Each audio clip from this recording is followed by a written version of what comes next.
What's up, guys? Four young funeral directors had heads turning in Trinidad on Wednesday as they transported a dead man in a sitting position to his funeral.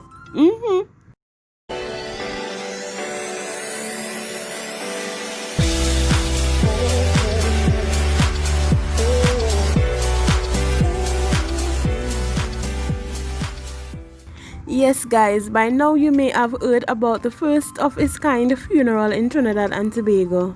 Mr. Lewis sat on a chair, and after being driven through the streets of the community which he lived, he sat outside the St. John's Evangelistic Church for the duration of the service.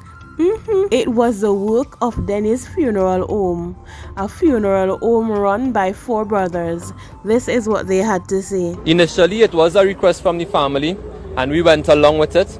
But our tagline for our funeral home is "Every life is unique, therefore every funeral should be unique." So we live up to that.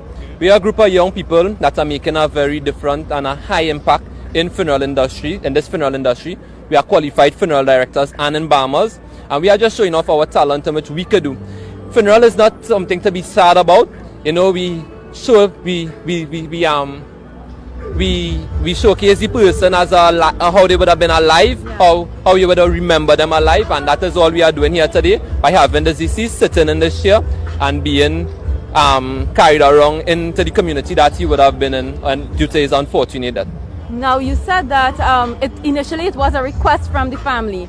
When you heard the request, and provided that it's something that you have never done before, what was the process? Did you have to go and research it?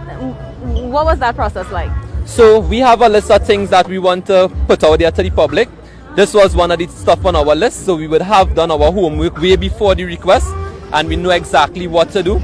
We know exactly how to embalm the deceased, exactly how to place him on the chair, and exactly how to put him in that position to stay there so that he'll have a sturdy drive and no slip or any mistakes would have to happen on a day like today. And of course, shocking the public.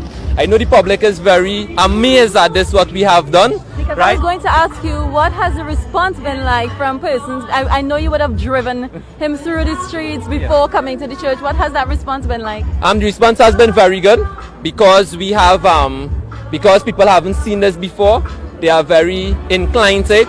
Some people even call the funeral home and ask that if when they die, if they could be placed standing rather than sitting. Some call and say that they ride motorcycles and they want to be placed on a motorcycle. So public has been responding to it in a positive way. But you've had one or two negative comments, right? What has that feedback been like?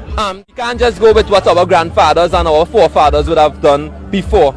So hence we are changing things around, right? And we have plenty more things. Were people scared at all? People wasn't scared.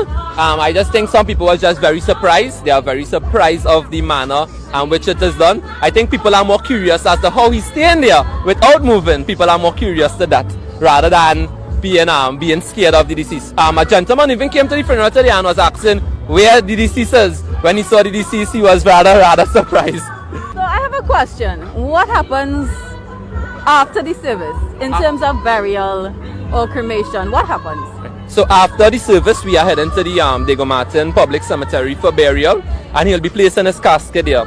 There will be no issues in placing him in his casket because he will lie flat because we embalm him in such a manner that his legs are free to movement.